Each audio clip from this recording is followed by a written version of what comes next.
Well, good morning, everyone, and thank you for joining us today. As Daniel mentioned, there's a lot of really good workshops and classes that we'll be doing for the rest of the year, so do make sure you check out that event calendar. As well, let me mention our SBA website. So I am, as Daniel mentioned, Lisa Tedesco. I'm with the Small Business Administration at the Nebraska District Office here in Omaha.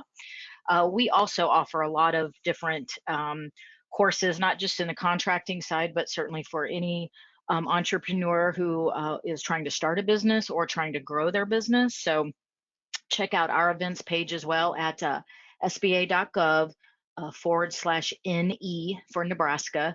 And you can get to the section on events in the middle of the page and see all the various things we have coming up for the rest of the year as well. Also, we will be doing all virtual courses as well for the foreseeable future also. So those will all be by webinar also. So with that, I am going to move forward. All right. Okay, so I'm just going to talk a little bit about, I'm probably not going to get too heavy in this course just because of time on our overview of federal contracting. I will kind of weave throughout the presentation some basics on contracting just to, sort of put some of this in context. So if you are brand new to contracting, you actually would want to take probably our Intro to Government Contracting course. So again, do look at the events list. We do those every third Thursday, or excuse me, every other third Thursday of the month. And we'll be doing it as well other times throughout the year with different groups. So come to one of our intro courses. But as I mentioned, I will be kind of weaving it throughout this presentation if you are new. But mostly we'll be talking about the HUBZone program. We're going to talk about the details in general, what it is to make you eligible, what the contracting key benefits are, which of course are mainly in contracting. I'll give a little bit on the application process, and then spend a little bit of time talking about some of the regulatory changes that have happened in the last 6 months to really improve opportunities for HUBZone firms to not only get certified, but to also win awards. So we'll talk about that also. So just to set it up a little bit, it's important for those of you that might be new to contracting and aren't familiar with the regulatory process within contracting, there are basically two sets of regulations that you need to be aware of. The Code of Federal Regulation, or the CFR, is really the kind of primary mandate that SBA sets for not only how we conduct our business with small businesses, but how you as small businesses conduct yourself and procedurally within contracting. The different programs are covered in different sections. So I wanted to just point out two of those. Part 125 is just an overview of contracting programs for small businesses. And Part 126 is the one that covers all about the HUBZone program. Excuse me. So you would see if you go to the online version, which is ecfr.gov, you could look at the various sections, like 124 is the 8A program. I think 127 is the woman-owned program. So they're very concise and do a good job of sort of laying out procedurally, what is eligibility requirements, and again, how do you conduct yourself as a small business, and weaving in SBA's role in that process too. The FAR, Federal Acquisition Regulation, is the other set of regulations that really is the policy for the contracting side. So it's how contracting officers procedurally conduct business with U.S. small businesses. So FAR Part 19, which you can also find online, covers everything that's related to small business, including all of the various socioeconomic programs. And there, again, is a section specific to each of those groups, including the HUBZone program. So just wanted to mention it. Some of my slides do reference certain sections of the regs as we discuss it. So really anything I talk about today does always relate back to some regulation. So you would be able to always go up and reference or go back and reference that regulation so that you fully understand it. So in terms of contracting, again, if you're not new to contracting, you've probably seen this slide before, or you understand this. So the federal government, we look to work, SBA specifically, I should say, works with government agencies and Congress to make sure that agencies are setting aside a certain percentage of contracts to small businesses. SBA is really the advisory and oversight agency, if you will, that makes sure, we do all the calculation, the data reporting to make sure agencies are meeting their goals. And that's what we report back to Congress to make sure that agencies are in fact meeting the goals that Congress sets. Right now, these are the goals and have been the same percentage goals for a while. And it covers these 5 socioeconomic programs, of course, one being HUBZone. So in the federal sector, any work that you pursue as a small business or another type of small business will only follow these 5 categories. And I just like to mention that when I do these presentations so that you understand as a small business, if you do any other type of government work, whether it be at the state level or the city level, wherever you're located in the country, there probably are other types of socioeconomic categories that are similar, but these are the ones that are specific to federal government. So if you see something that's for WBE or Women Business Enterprise, which is generally a designation you may see at the state level, although again, some of the eligibility is similar to federal, it's not exactly the same. So these again are just specific to the federal government. And incidentally, other than small business, the 8A program, which is really our small disadvantaged business, our woman-owned program, and our HUBZone program are all certifications, federal certifications by SBA. So you would get certified in those 3 categories. Small business is a self-certification, and that's based on your size as a small business within the industry you work. Again, I'm not going to get too heavy into that in this class, but certainly if you have questions about that, you can let PTAC know or myself. But again, we do our intro class where we talk all about size and NAICS codes and all of those things. And then the service disabled category is a self-certification as well for any agency that you bid work on except for the VA. If you do want to do work with the Veterans Administration through the Service Disabled Veteran Contracting Program, you would have to be verified separately by the VA. But again, we're going to talk about HUBZone today. I mentioned these percentages. These are the minimum percentages that agencies or the government, federal government as a whole, must set aside in these small business categories for small businesses to bid. And we're currently sitting at a 3% goal for HUBZone, which we'll talk a little bit about. Most of these categories, we do tend to meet our goals, except for the HUBZone program. Pretty consistently as a whole in our government, we don't tend to meet this set aside category goal. So this is one reason SBA has really gone back in the last year to really try to revamp and improve the program so that one, businesses can more easily get certified, more importantly, remain certified, not lose your designation, and then to make it a little easier to be able to bid and win contracts. So, and that's a lot about what we're going to talk about today. So just to give you an idea of the numbers, there's about, give or take, depending on the day, because of new certifications, obviously, and some that get decertified, there's about 6,000 small businesses certified in the HUBZone program across the country. Last year, nationally, we did about $12.5 billion to HUBZone certified firms, which equated to only about a third of the certified firms winning contracts. So we really want to see that number obviously go up. And that also equates to about close to 2% of all dollars going to HUBZone certified firms, which again, I mentioned the goal is 3%. We have slowly increased our award percentage over the years, but we haven't quite met the goal. However, in Nebraska, HUBZone certified firms actually do really well. We only have 29 as of right now. I re-looked the other day, which it's held pretty steady in the last few years. We have only about 29 active HUBZone certified firms. And these were the dollars in the last 3 years. As you can see, we've increased pretty substantially over the last 3 years with about almost $173 million to HUBZone firms this last year. and that equated to about 13% of the total dollars that went to Nebraska firms.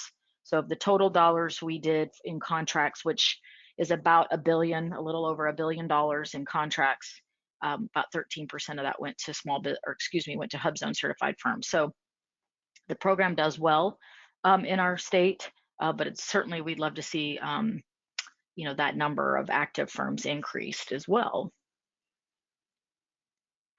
So why HUBZone? If you're familiar at all with the HUBZone program, so most of our certifications are based on the individual. So if you're a service disabled vet, you're a woman, you're 8A, so you're disadvantaged, those are based on individuals. The HUBZone program is primarily based on location. The goal of the program was to create more prosperity, if you will, in areas that are typically considered disadvantaged communities. So not only to create businesses in those areas, but to also, provide employment opportunity to people that live in those areas. So that was really the intent of the program when it first began. So again, it's really if you will, a geography-based program. It's where you're located. Hub zones are generally speaking areas of low income or high unemployment or both. And there's studies that are done every year via census data to make sure that we're seeing where those boundaries are occurring and moving them as needed. Although we're going to talk a little bit about that in a second, what we're doing with the boundaries, but that's generally how it's been done up to now. And again, as I mentioned, it was really to provide not only incentive for businesses to locate in those hub zones, but to help increase contracting opportunities as well. So we're going to talk a little bit about what that means. So to be eligible, generally speaking, in the program, you do have to be a small business, of course. So any program, any socioeconomic program, the 5 I mentioned, you must be at least a small business first. And there is an entire process to that, which I do highly encourage. If you don't know if you're a small business or not in your industry, you really should work with PTAC. That's a great service that they offer. And it isn't, in my opinion, it isn't just about what is my industry and looking up NAICS codes. There's really a strategy that you can create around understanding what industries you participate in. So you need to put that strategy together working with a PTAC counselor. But you can, if you are new and don't know what your NAICS codes are, which I apologize, that's an acronym. We sort of, in government, we tend to make words out of acronyms, but NAICS stands for North American Industry Classification System. So really the government uses these coding systems for a lot of different things, for economic studies and data, for all types of programs, but we use it to determine what industry you're in as a small business, and then to correspond whether you're a small business or a large business in that industry. So that's how we classify contracting opportunities, is by those NAICS codes. So we need to understand small businesses versus large businesses. So SBA does set size standards based on those industry codes. So once you know you're a small business, and then the bullet number 2 is also all of our programs, you must be owned and controlled by at least 51% by US citizens. And part 3 and 4 are really the ones that are specific to the HUBZone program, which is your principal office must be located within a hub zone, and at least 35% of your employees must reside in a hub zone. So now it does not have to be the same hub zone as your principal office. So if you have, if your headquarters is here in Omaha, but let's say you have staff all over the country, as long as they live in a hub zone, they will fall under that 35%. Now there are some nuances to these definitions and to some changes, which we'll get into a little bit, but those are your 2 basic eligibility requirements for HUBZone. So just to let you know what a principal office is, I mean, generally speaking, it's, if you're a, what I call a traditional business, if you will, which I suppose there's not so much anymore, but if you are a business who has a primary location, it's your headquarters, it is where all of your people report, that is considered your principal office. So by definition in the regulation, a principal office means the location where the greatest number of your employees perform their work or report to. So When we say perform their work, again, generally speaking, if you're a traditional business and you have people coming into the office every day, 9 to 5, that is considered your headquarters office. Um, there are nuances to that perform your work. If you're a construction company and let's say you have a temporary location where the majority of your employees may be going on site to do work, that does not count. It does not count temporary locations. It would be your permanent location. And so that's what the other bullet says. So, job site locations, that kind of thing, where it's specific to a contract, but they will be, ending that work. Those locations do not count. So just the definition of employee, of what it is considered an employee within the HUBZone program to count towards that 35%, it comes down to 40 hours per month would be what would be considered an employee. So in theory, that may be somebody who's not necessarily full time. So as long as you can prove they work for you at least 40 hours per month.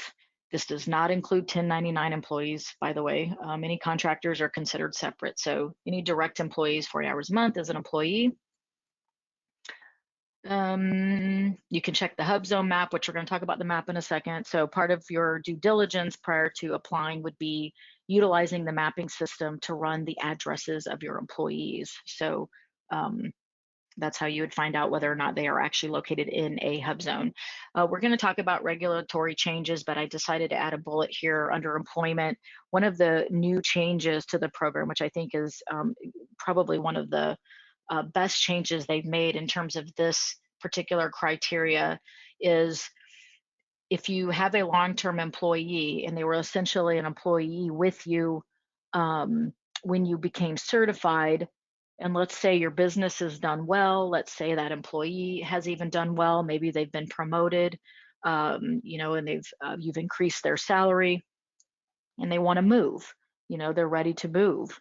The program decided, SBA decided, we don't want to penalize companies and say, well, you must keep these people. Obviously, this is the whole point of the program, is to create more opportunity for not only your business, but for the people who work for you. So if they are living in a HUBZone and work for you at the time that you are certified and you utilize their address for certification, and then down the road they want to move, they essentially considered grandfathered in. So you would be able to still count those employees towards your total 35%. So I think that's a really important point to make, that will help organizations with maintaining that 35%. But we'll get into a little bit more about that when we get to that section. In case you're wondering where most of the HUBZones are, it basically falls under 4 criteria. It's either a census tract in an urban area, so we literally narrow it down to by census tract within cities or urbanized areas. It can be entire non-metropolitan counties, so counties outside of the cities within the state. So it's either full county, a census tract. All federally recognized Indian reservations are automatically considered HUBZones. And then former military base closures called BRAC, if people remember BRAC from the old days. I don't actually think there's many BRACs even left, but those would also be considered HUBZones. But essentially for most people, it's either going to be a census tract or a county. Redesignated areas, when you're thinking, so we're going to look at the map here in a second. So redesignated areas have become a hot topic. They are now all, I should preface this slide by saying all redesignated areas that have moved in the former census, whether they moved in the HUBZone or out, the boundaries are now frozen till the end of this year. So this you would not see right now. However, there are some that have been redesignated out. So when they disseminate all of the census data and they look at where the boundaries are, there are some areas that are considered redesignated, which means they move out of HUBZone. The important point with that is that there's always going to be a phased out period, if you will, of 3 years. So if you knew your area was moving out of a hub zone, the date at which it moved out, you have 3 years, to sort of understand that that's happening, if you will, and sort of determine what you want to do with your business. They didn't want companies to be in a hub zone today and then all of a sudden it gets redesignated and tomorrow you're out. So there's a 3-year period. However, again, that's up until last year, actually until 2020, when they decided to freeze all boundaries. So you won't see anything move at least until the end of this year. But it is important to know, because when we look at the map, you'll understand what a redesignated area is. So this is just a snapshot of what sort of the entire country looks like, so you can get an idea of where all the hub zones are. Of course, the more red you see is considered more rural county areas, and then primarily where you see the sort of dark blue is considered the census tracts, or the within the urbanized areas. And then of course the light blue, you see the sprinklings of where the Indian reservations are. So obviously in Oklahoma, there's a very large Indian population with the Cherokee Nation. And if you could see Nebraska, we have a few as well, but that just gives you a general idea. Locally here, I pulled the map for the city of Omaha. And then kind of down in the corner, you can't really see the boundary, but I wanted to be able to show you, generally speaking, where the hub zones currently are in the state of Nebraska for out into the counties.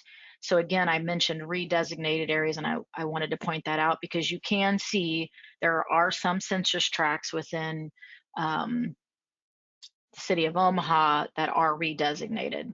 So there's a huge section there to the right. That's actually, if you can't really see the map too well on your screen, that's Iowa. That's sort of where the river runs. So that's on the Iowa side. But on the Nebraska side, pretty much all hub zones run north-south, roughly speaking, east of 52nd Street. So you're generally going to have most all hub zones within our urbanized area, north and south, again, east of 52nd. As you can see, there's some pockets of downtown that have the lines in it, and that's the redesignated areas.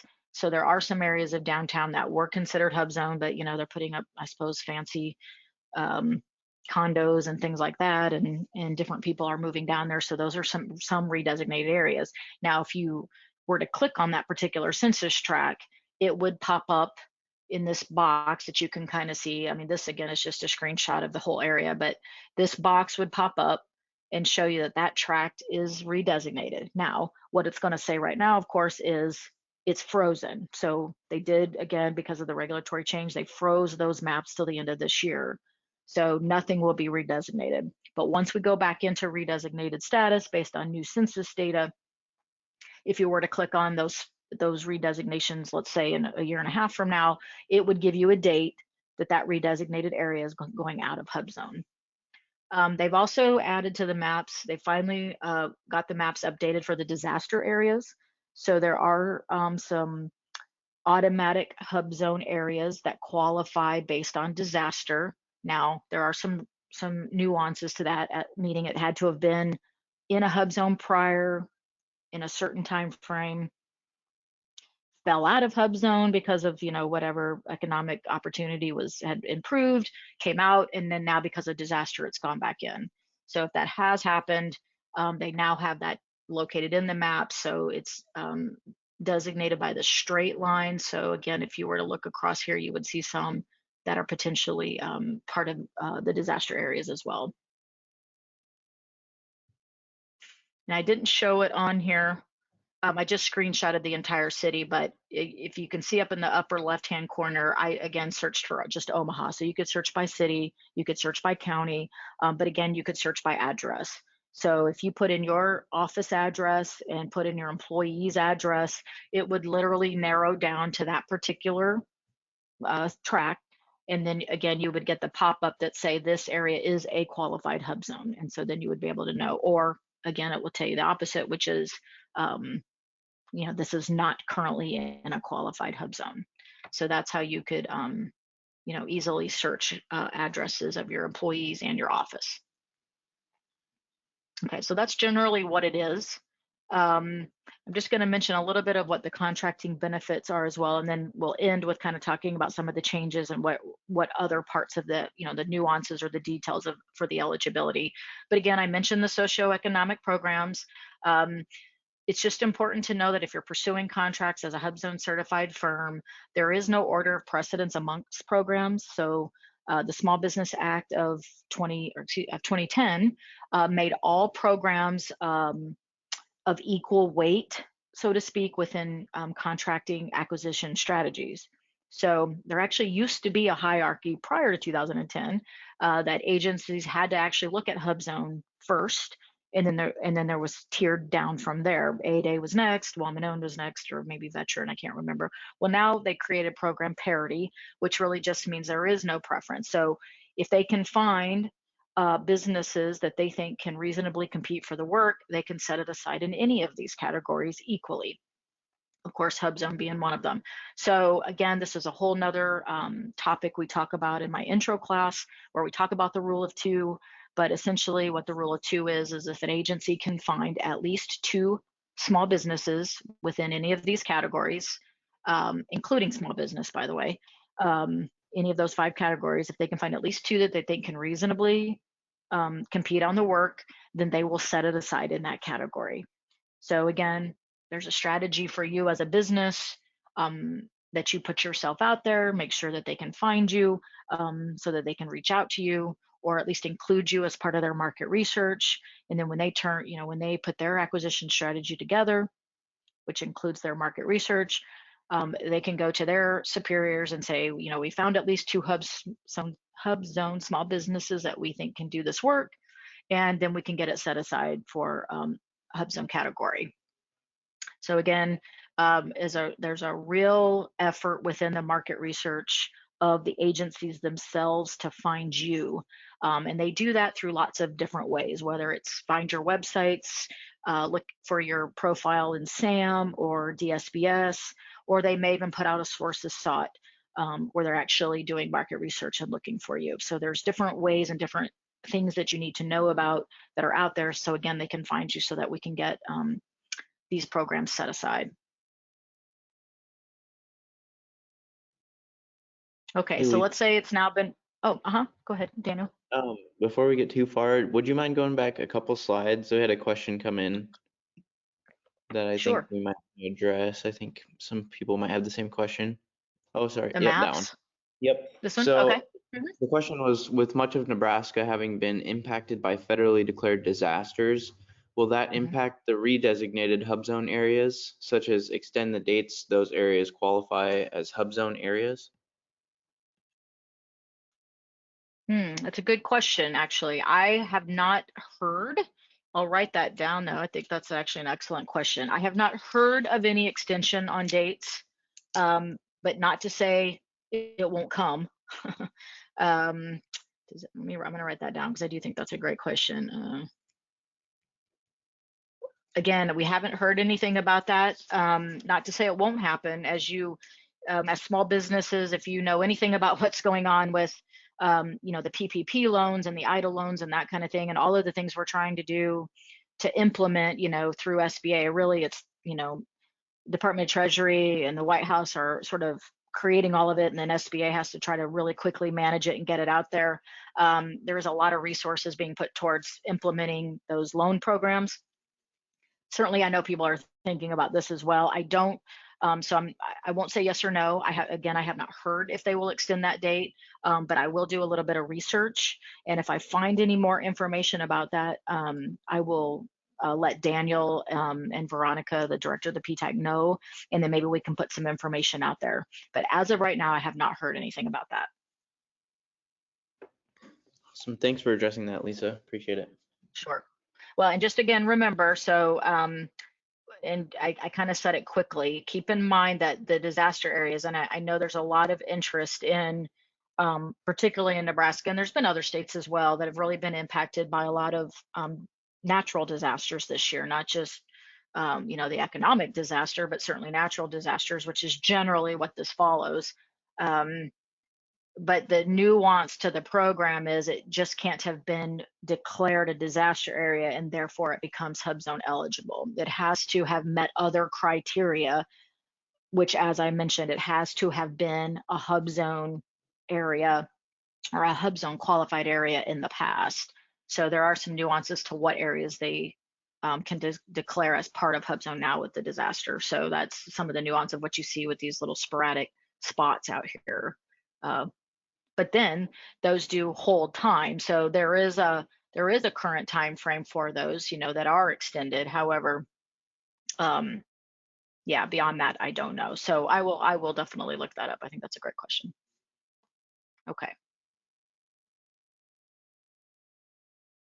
Okay, so we talked a little bit about the set-asides and understanding those categories. So specific to the HUBZone program, which when you look at contract types and the types of things you may see or type of opportunities that come out in the HUBZone program, number one and number two, so whether you see sole source opportunities or competitive set-asides, these rules generally apply to actually every category. So probably one of the little known facts of most of our socioeconomic programs is that actually all socioeconomic categories do provide for opportunity for sole source. The nuance, however, with this program is it really should be number two first, then number one. So every category except 8A, which is again is a separate has a separate set of regulations and policy, which we do offer a class on 8A. So if you're interested in that program, we can talk about it separately. But all of the other categories, competition has to basically not be found in order to sole source. So an agency has to look at their scope of work, they have to do their market research, all of the things that they have to do as part of their acquisition strategy to compete something.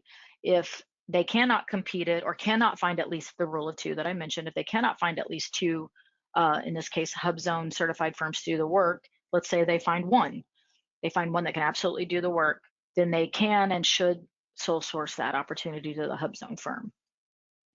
Now, it doesn't happen often. There's ways within acquisition strategies to work around this because there's various ways to switch competitive categories and that kind of thing. But if they really want to, in this instance, go HUBZone and can find, they did do research, they did put it out there to try to find you competitively. Again, if they can't find at least two that can do it, then they may sole source that opportunity. However, there are limits to that. So it varies a little bit per socioeconomic category. For HUBZones, it's $7 million under manufacturing, $4 million for any other type of requirement. So it is capped on that sole source. But again, there is that opportunity. If they can't compete it, then they may do that. The bullet number 3 is really specific only to the HUBZone program, which is basically the 10% price evaluation preference. So it has to be only a full and open competition, and then the price preference can be given to any HUBZone firms that bid on that full and open. So this is a slide specific to that, and here's where it's referenced in the regulation. So in any full and open competition, so it must be bid unrestricted, but you as a HUBZone firm bid on that opportunity, and price does have to be a selection factor. If those pieces apply, then you as a HUBZone firm would get that 10% price evaluation, only against other large businesses bidding on that full and open. So it does not go against if you're bidding against other small businesses. But if so, let's just say there's 3 businesses that bid, 1 large business, 1 small business, and you as the HUBZone firm, so we're going to take the small business out. His price doesn't matter because you can't get the price evaluation against him. So now it's you and the large business. If the large business bids $1 million, again, price is a factor.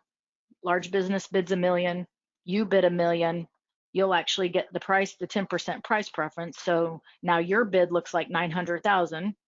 You've now are the lowest bid, and again, being all other things equal, you could win that contract. So I don't know how often it's honestly used.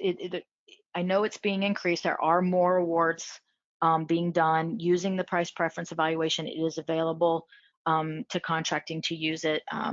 So just know that that's an additional, if again, it has to be a price-based contract, then you would, get that advantage as well.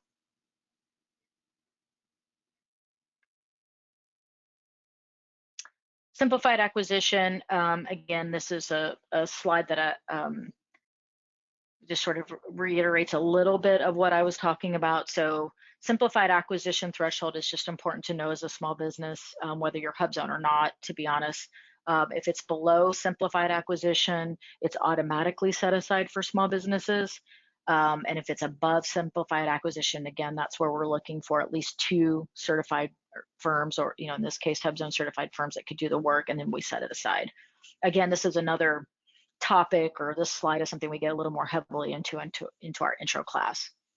But keep in mind that if it's below simplified acquisition, it's automatic set aside.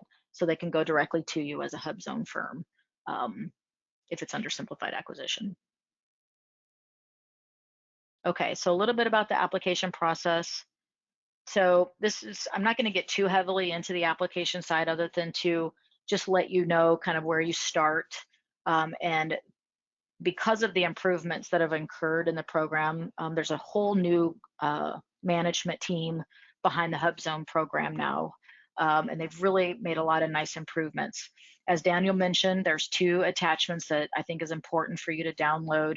One is kind of the tips for certification. So I think it's really helpful to kind of get a basic idea of what the process looks like. The other one is some of the program improvements that have been done. You'll see a lot of this is some of the things I've talked about, but there's also some other things in there where you can, there's some general questions, if this occurs, or if this is how my business looks, sort of what can I do, what can't I do, that kind of thing. I did not include it, but if you do go to the HUBZone portion of SBA's main website, there's also an actual application guide as well that I think is really helpful, and it's kind of walks you through the application also. HUBZone is the only program that's kind of a 2-part application, if you will. You have to start out utilizing our older legacy system called the GLS, where you actually submit your application. You do not submit documentation, you just submit your application. Once your application goes into the system, into the queue, you upload documents into our newer Certify system. So it's a little bit of a 2-step process. But at our new certification platform, Certify, which is what this screenshot is, you actually have all the checklists for the different programs, including the HUBZone program. So you can start off as well. I would go to the main website and get some of these tip sheets. I would also get the application guide, and then here I would also get the checklist, so you know exactly what's going to be needed when the HUBZone office reaches out to you. And this is just a screenshot really of that checklist on the left. So again, I won't go into all these things other than to say, just go to that checklist, download it, and then just mark them off as you go. But really, it's mostly verifying the location of your business, verifying the location of your employees, and they will ask for documentation about your company, mainly because we also have to make sure you're a small business. So there will be those types of documents required as well. Kind of this box sort of on your right is a new tool that has just been created. And it's really kind of even in the testing stages, but they have put it on our main website and they want people to go out and use it. It's an eligibility workbook tool. And I think it's nice because if you do have maybe a little bit of a different situation, depending on where your employees are, or if you're, again, maybe an untraditional in terms of how you're set up, you could go through this tool and see if you may be eligible. So I think it's a nice new tool that you can utilize for if you don't have what I would call a traditional setup. You can see if you're eligible that way. But of course, anyone can use it, and I do highly encourage that you do. They do a great job of making sure they promote that you can reach out to the HUBZone office as well, which is on this page, but I also have a page at the end to show how you can reach out.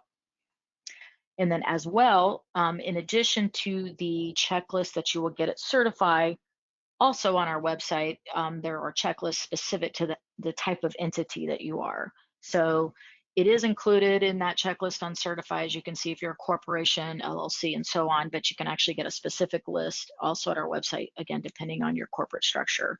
So I recommend you do that also. So just again, to give you an idea of the kind of the timing. So one of the regulation changes I'm going to talk really quick about is the timing for applications. So you don't have to worry anymore that you put it out there and it's going to sit and never land forever. There actually is a regulatory change that requires the HUBZone office a specific time frame to let you know whether you've been certified or not, based on a complete package. So that's important to know. But anyway, this is the website to the GLS system that you'll have to set up. You will submit your application through that system. So that's how it sort of starts the process. Once you're into that system, you will be notified in 2 days. So it's important here at this point in the process to check your email. Make sure you put a valid email that can receive emails and be checking it, because you will get notification. That notification is kind of the timestamp, if you will, on starting the timing of your application. Now, once you submit documentation, there may be some back and forth with the agency and the certifying office on documentation and that sort of thing. But that's the process that's done through Certify, and the communication will be done through Certify. So once you upload all your documentation, you have to do that within 3 business days. Then you start to go through an eligibility review.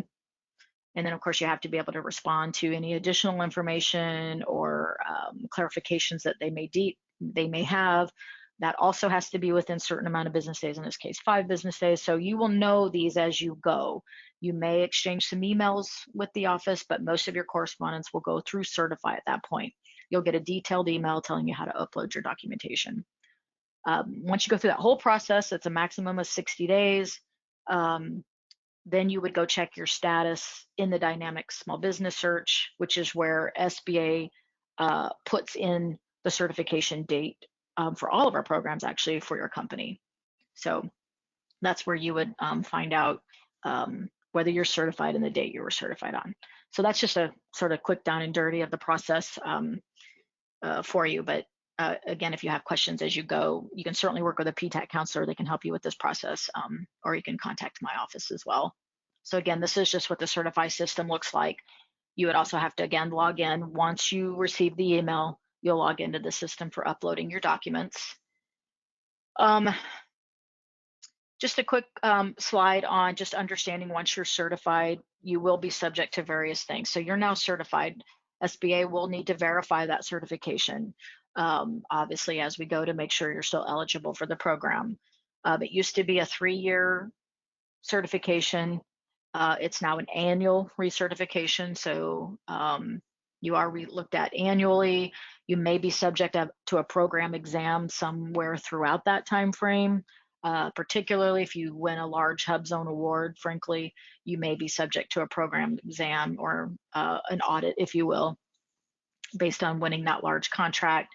And then you're always subject to site visits, which we do site visits every year. There is a number of HUBZone firms that are selected each year. And then the local district office, and in my case here in Nebraska and Omaha, we would do that site visit with you, and we would announce that site visit. So just some quick things on here, and I want to try to get this done in the next few minutes in case there's a few more questions. I'd like to try to be done around 11 if we can, get you out a little early. So again, I mentioned we're really trying to improve your experience. You may have friends who have tried to go through this process and found it to be frustrating, cumbersome, goes into the black hole.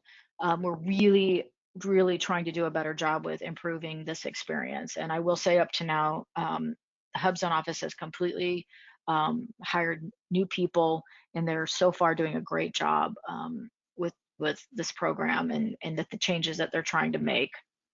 And so just to let you know a couple of the things, I already talked about the maps being frozen. So you don't have to worry about falling out of a HUBZone if you get into one for a while. So we'll talk about that. stabilizing the maps. We're trying to expand more into rural areas. So some of the regulatory changes we created for some of the governor designated hub zones, which I'm going to talk about, is really to try to expand our footprint more into rural areas, not just the urban areas. And then a third piece is recognizing long-term investment in hub zones. So we're going to talk about what that means. And then really the fourth piece, in my opinion, here is what they're calling these legacy employees. So if someone's been with you a long time, they're in a hub zone, again, they move out of the hub zone, you're not penalized for them moving out. So I mentioned it already, maps are frozen through the end of 2021. And at that point, maps will be updated every 5 years. That's pretty typical based on census data. So it takes a while to disseminate census data. So even though the frozen maps will end at the end of 2021, maps are still updated every 5 years. And again, I already mentioned the redesignated areas, so that concept stays the same. There's always going to be this, again, once the maps are unfrozen, there's this 3-year transition period. So anytime an area goes into redesignation, there's always going to be that 3-year period. And so that's, that's sort of what that is.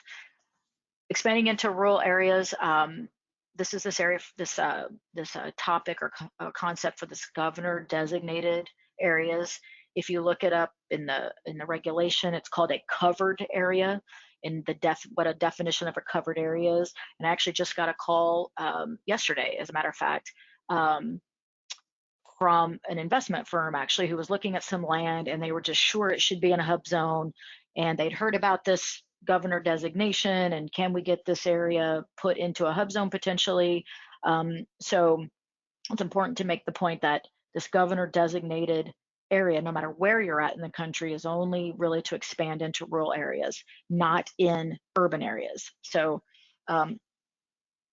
hopefully the area that particular firm was looking into may or may not, may move into a hub zone area during the next, sort of boundary move or map move. But this specifically, to petition for an area to go into hub zone, is only for rural areas. And so here's the bullets so basically the first 2 bullets are the main point, which it has to be a rural community of 50,000 people or less, and the unemployment has to be showed at 120% of the state average. So if that's the case, and you happen to know that to be the case, and let's say you're in the rural part of the state, the governor can petition to have that area put into a hub zone. And we did get a stat the other day, and I'm already forgetting what it was. I should have written it down, but there are quite a few governor designated petitions in right now, and I think they've already actually approved a few across the country. So there are some specifics which you can get on the website. I don't think I have a slide on it, of what the SBA is looking for when the governor does petition. But again, if the governor petitions it, we could look at putting it into a hub zone. Again, if it meets those first 2 criteria. Opportunity zones, we won't really get into. Opportunity zones is very similar to a hub zone. It's really creating sort of like tax incentives to businesses who invest also in these areas of opportunity zones, which is similar to hub zones. A lot of the boundaries are similar. So that's kind of one of the pieces as well. So this part that I talked about with this long-term investment as a change as well. So a small business that does invest in a hub zone area by purchasing a building, or entering a long-term lease. So those are the 2 criteria. So if you, again, buy that building and you have to keep it for at least 10 years, or you sign a long-term lease of 10 years or more, that area where you bought the building will maintain hub zone eligibility for up to 10 years, even if that area does move out of a hub zone.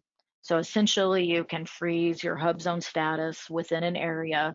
If it is hub zone, you buy the building or make a long-term lease, it'll stay in that hub zone, even if that area moves out. So that's part of this investing into these areas. So if you're willing to make that long-term investment, we will let you, again, grandfather that into the HUBZone program for that period of time. But excuse me, a nuance to that is it can't be in that flux period, or that flux area, which is the redesignated.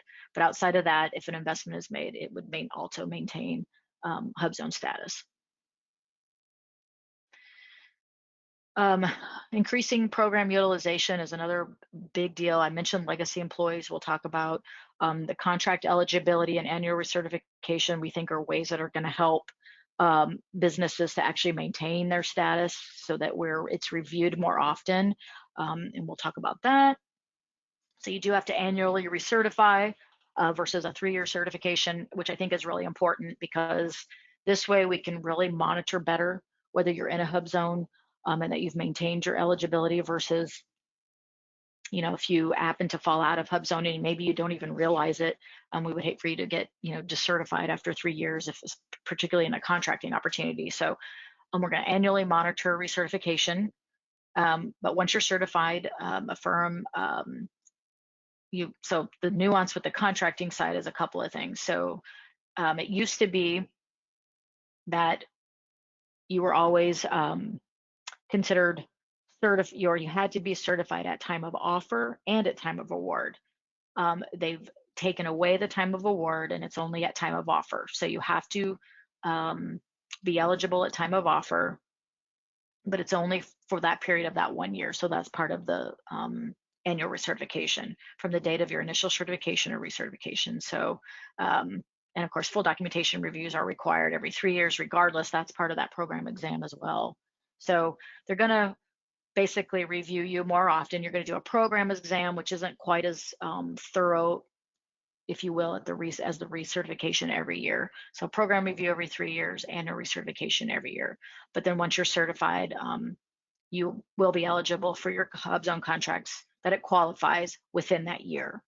So basically what it's saying is if your annual recertification is January 1 and SBA's reviewed you, we've stamped you certified, you are certified within that 1 year of that certification or recertification. So you're eligible. But again, that eligibility is based on time of offer, not time of award, which I'm going to talk about as well.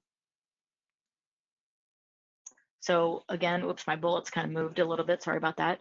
A firm does have to be shown in DSBS. So again, that's the platform that SBA uses to sort of stamp your certification. Again, when a contracting officer reviews you, it has to be at time of offer. So you must make sure your certification is in place for that year at time of offer. Hope that makes sense. It's a sort of a little strange to try to describe that. Again, we determine your eligibility subject to a protest as the date of that initial certification.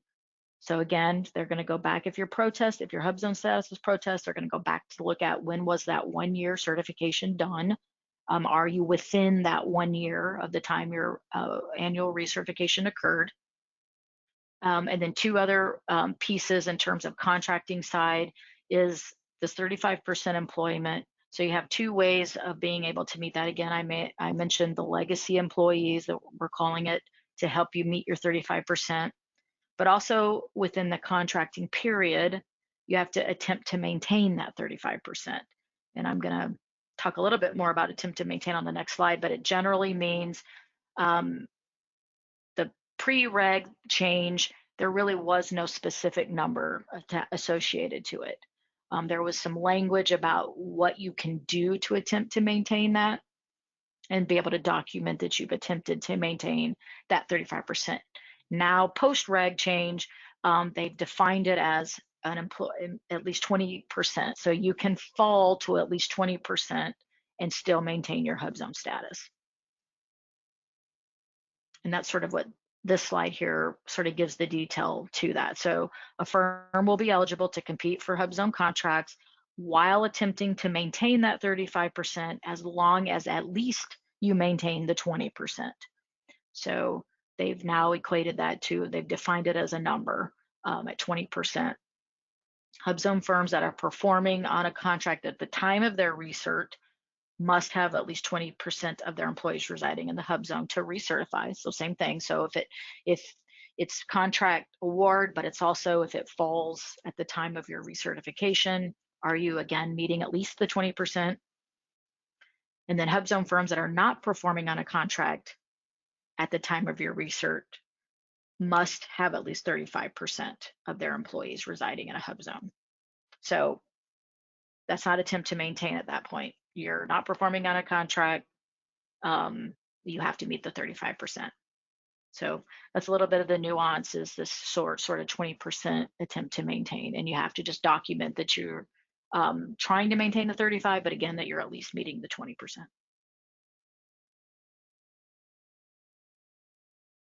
We won't get to, this is a little, we won't get into that right now. So the legacy employee, I've already kind of mentioned this a few times because I really think it's an important change to the program. An employee who has resided in that hub zone, they do have to, of course, live there for a minimum amount of time, which is 6 months at the time of your recertification, and continues to reside in that, may continue to be considered a hub zone resident as long as they are employed by the firm, even if they move out of the hub zone. So we've talked about that. Program flexibilities, there are a few nuances that they've done made to the program just during the sort of COVID-19 timeframe. These flexibilities will only go through September, right now anyway, through September 30th of this year. And they've recognized a couple of things and some flexibilities. One, for employees that have to telework. So again, depending on your industry, if you have people that need to work from home, which maybe could mess up your percentages. So they've provided some flexibility there, and then a flexibility in potentially expediting your certification specifically for COVID-19 solicitations. So just a couple of quick bullets on that.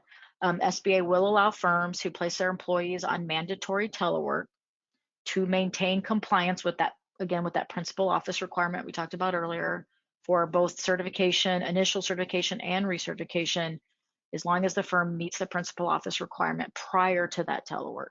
So if someone's pretty much permanently on telework, meaning they're working from home, as long as everything fit prior to that case, then that's a flexibility that you're provided. And then for sort of how do you procedurally, how do you monitor that? So firms will be required to provide a signed statement that, one, they put their employee on telework in response to restrictions because of COVID. So it has to be specific to COVID. And the teleworking measure is temporary in nature, and the employees do intend to return to their normal location once social distancing and COVID-19 restrictions are lifted. And three, the firm will make its best effort to provide work to employees on telework. So if you want to include that as part of your initial certification or at the time of your recertification, as long as you procedurally follow that, you should be fine. The expedited certification, so SBA will look at I don't know what the time frame is, I will be quite honest, but they will essentially move you up to the top of the pile and expedite your application. If you submit one, it has to be complete. So we can't have any issues with going back and forth with documentation. So that obviously could still delay it because they need clarification or whatever it may be. But if you do submit a complete package for certification and you indicate on there that you intend to respond to a specific solicitation that relates to COVID, and that's why you need it expedited, then they will grant that. Post-event reviews, after COVID restrictions are removed, the HUBZone program may conduct a program review to ensure that you have returned to following standard procedures. So if any of the flexibilities basically do apply to you and you utilize them, once we ever get away from all of the restrictions, that will probably be part of a program exam that's done on your business. So just wanted to point out a few of the opportunities or things that are out there too for small business. Speaking of, sort of COVID-19, you may or may not already know, except for the one on the Express Bridge Loan Program, which is for companies that already had an SBA loan. That one has actually sunsetted, if you will, so that one's not being offered. But certainly the Paycheck Protection Program, the EIDL Loan Advance Program, and the SBA Debt Relief, which is a assistance provided to companies that already have SBA 7A loans. You can have extended deferments on your payments. Those are being offered, and we want to make sure you know about them. I'm sure there's no small business out there right now that doesn't know about these. We will be adding some. The Paycheck Protection Program just got extended 2 more months as of yesterday, so it will go through the end of May. So if you haven't applied for a paycheck protection loan as a small business, and certainly if you've been impacted by COVID, which most businesses have, there is absolutely still money available. So you want to look at that. The EIDL loan advance will reopen here shortly, the beginning of April. So EIDL will be coming back, and so you may want to look at that. And again, the debt relief program, there are other programs getting ready to start. We do not have details specifically yet on implementation of the Restaurant Recovery Act. So there's that one. And then, of course, if you happen to be in the events business and you're what we call a shuttered venue, that program, that grant program will also open up at the beginning of next month. So if you go to sba.gov coronavirus, they've done a really good job of putting all of the details on the main page. So you can certainly read about those there also. For HUBZone help, so we already talked a little bit about everything you could possibly need and all the things I've talked about, including checklists, tip sheets, application guide, and so on. They've really done a good job of updating our website. So go out and look at sba.gov HUBZone to find all of that. Again, don't forget to check the maps. If you're thinking this may be the program for you, check out the maps. You can always email the HUBZone at sba.gov email. They're pretty good. They say they'll get back to you within 2 days, and they do always get back to you within two days. So you can email them if you have questions. But they are also still offering, we've been doing this for a while now, there's twice a week, they do a call-in. It isn't a presentation. There aren't specific slides or for specific topics. It's really geared towards the questions of the people who call in. So the HUBZone staff takes these calls for about an hour, and you can ask any question about your particular situation, and they will answer you. So I'll leave that slide up for a second so you can, actually, we'll just leave this slide up because this is my last slide, Daniel. So I'll leave that up. You can write that information down. So again, I would remind you to check out that eligibility tool as well. Again, if you have kind of a strange, nuanced situation, try the tool, or again, get your question prepared and get on these calls and ask your question to and this goes again directly to the HUBZone office in Washington, D.C. And I believe that is my last slide.